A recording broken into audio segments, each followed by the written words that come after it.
Guys, मैं हूं animal explain और आज हम एंटरटेनमेंट जो गर्ल सीरीज़ है उसका पार्ट 2 एक्सप्लेन करने वाले हैं। तो इसको बिल्कुल ध्यान से सुनिएगा। अगर आपने पार्ट 1 नहीं देखा तो पहले जाके देखें। चलिए इसको स्टार्ट करते हैं। कहानी की शुरुआत में हम देखते हैं कि बहुत सारे जो रिपोर्टर होते हैं वो गेट के बाहर खड़े रह के इंतजार कर रहे होते हैं कि तभी एक अनजान आदमी आता है और डोर को खटखटाता है। तभी अंदर से जो सू के पास जो आदमी खड़ा होता है वो बोलता है कि तुम अंदर आ जाओ, और वो बोलता है कि तुम इसे जल्दी ख़त्म करो।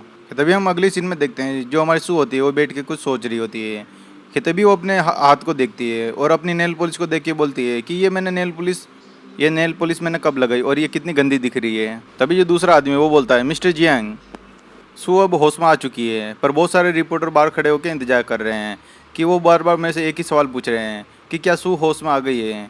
जो हमारी सू होती है वो बोलती है कि ये तुम बार बार ये सू का नाम क्यों ले रहे हो मेरे सामने, और ये सू कौन है, और तुम ये मुझे क्या बता रहे हो कि बहुत सारे रिपोर्टर बाहर मेरा इंतजार कर रहे हैं, क्या वो मेरा इंटरव्यू लेना चाहते हैं। कि तभी जो अंदर आया हुआ व्यक्ति वो धीरे से दरवाज़ा बंद कर देता है और वो हमारे जो जेंग को बोलने लगता है कि बहुत सारे रिपोर्टर सीढ़ियों को घेरे हुए हैं, तो अभी हमारा जो लॉयर है वो इस रास्ते से नहीं आ सकता है। तभी हमारा जो जेंग होता है वो मन ही मन में सोचता है कि विल्सन तुम्हें इस टाइम आ जाना चाहिए था और ये सारा का सारा मामला यहीं ख़त्म कर देना चाहिए था। तभी हमारा जो जेंग होता है वो बोलता है कि रिपोर्टर तो यहाँ अंदर तक कैसे आ गए, क्योंकि रिपोर्टर तो हॉस्पिटल के बाहर खड़े हुए हैं।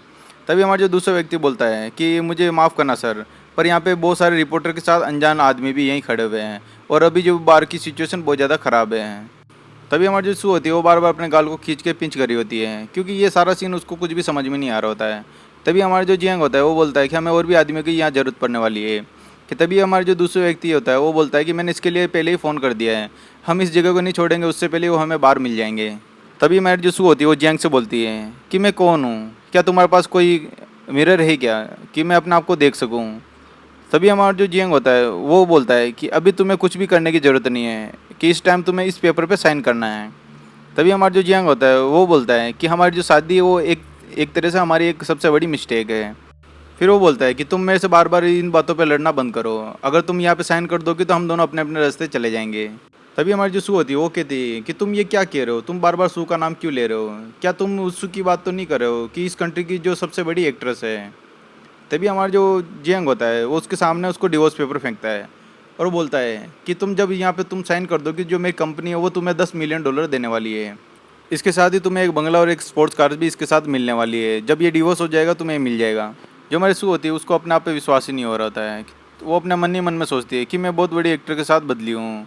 तभी हमारा जो जेंग होता है वो बोलता है तुम अब और मेरा समय ख़राब मत करो और तुम यहाँ जल्दी से साइन करो, और मुझे इस मामले में और कोई मुझे आदमी यहाँ नहीं चाहिए। सू को अपने आप पे बिल्कुल भी विश्वास नहीं हो रहा होता है कि वो इस दुनिया में सबसे बड़ी एक्ट्रेस है।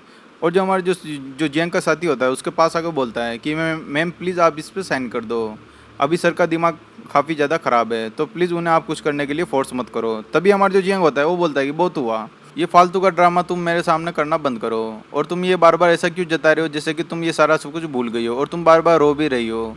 तभी हमारी जो शू होती है वो बार बार अपने आप को पिंच कर रही होती है। तभी वो सोचती है कि मैं हकीकत में ये सपना नहीं देख रही हूँ। तभी हमारा जो वो दूसरा जियांग का साथी होता है उसके पास आकर खड़ा हो जाता है। फिर वो बोलता है कि मिस सू, आपकी बॉडी बहुत ज़्यादा कमज़ोर है, तो अभी आप अपने आप को इतना कष्ट मत दो और इस पेपर पे जल्दी साइन कर दो। तभी हम अगली सीन में देखते हैं एक अनजान लड़की अंदर आ जाती है और जियांग को डार्लिंग बुलाती है। फिर वो बोलती है कि डार्लिंग अब ये इतना टाइम क्यों लग रहा है। तभी जो अनजान लड़की को हमारा जियांग होता है वो गले लगा देता है और वो बोलता है कि मैं हमेशा से बाइकिंग को ही लाइक करता था, अब मैं तुम्हारी ट्रिक में कभी भी फंसने वाला नहीं हूँ। अगर मैं अपना पास चेंज कर सकता तो मैं कभी तुम्हें जानने की कोशिश भी नहीं करता। फिर हम अगले सीन में देखते हैं हमारी जो सू होती है अपने आप को कांच में देख रही होती है, वो अपने आप को देख के काफ़ी ज़्यादा मुस्कुरा रही होती है क्योंकि वो इतनी खूबसूरत दिख रही होती है। तभी हमारा जो जियांग होता है वो बोलता है कि अब तुम साइन भी करोगी या अपना आपका चेहरा ही देखती रहोगी। तभी हमारी जो सू होती है जियांग की बात मान लेती है, वो कहती है कि अब मैं साइन करूँगी। ये देख के जियांग काफ़ी ज़्यादा शौक हो जाता है। सू साइन करते करते अपने मन में सोच रही होती है कि मुझे नहीं पता कि तुम दोनों के बीच में क्या हुआ है, जो आदमी तुम्हें अपने अतीत में बुला सकता है तो तुम्हें उसके साथ रहने का कोई सेंस भी नहीं बनता है। फिर वो साइन कर देती है। तभी जियांग का दूसरा साथी बोलता है कि मैम मैं आपको रोकने के लिए माफ़ी चाहता हूँ कि आपको इन पेपरों पे भी साइन करना है। वो उन पे भी साइन करके दे देती है। जियांग का साथी बाइकिंग को बोलता है कि मैम अब और ज़्यादा समय नहीं लगेगा ये सारा प्रोसेस ख़त्म होने में। तभी हमारी जो बाइकिंग होती है वो सू को बोलती है कि तुम अभी तो बहुत ज़्यादा खुश लग रही हो, पर जीत तो हमारी हुई। तभी हमारी जो सू होती है वो मन ही मन में हंसती है और वो बोलती है कि तुम्हारा दिन भी अच्छा जाए। तभी हमारी जो बाइकिंग होती है वो बोलती है कि चलो ठीक है सू, तुम जल्दी ठीक हो जाओ, मैं यही तुम्हारे लिए दुआ कर सकती हूँ। तभी हमारा जो जांग का साथी होता है वो बोलता है कि सू आप अपना खुद का ध्यान रखें और मैं भी यहाँ से चलता हूँ। वो ज़ोर से गेट बंद करके यहाँ से चले जाता है। तभी हम अगले सीन में देखते हैं, जो सू होती है अपने आप को कांच में देख रही होती है। फिर वो अपने आप मन में ही सोच रही होती हैं कि फाइनली जो मेरा सपना था वो तो पूरा हो गया, कि मैं इस कंट्री की सबसे बेस्ट एक्ट्रेस तो बन गई हूँ, पर अब मैं पुराने वाली ये नहीं हूँ। क्या भगवान मेरे साथ मजाक कर रहा है क्या? और ये की खबर सुनकर मेरी नानी के ऊपर क्या बीत रही होगी। उन्होंने क्या उसके ऊपर विश्वास भी किया होगा कि ये कभी मर भी सकती है। तभी हम अगले सीन में देखते हैं, जो मिस्टर जेंग होते हैं वो बोलते हैं कि तुमने बहुत अच्छा काम किया। और बाइकिंग बोलती है, हाँ मुझे पता है मिस्टर जेंग।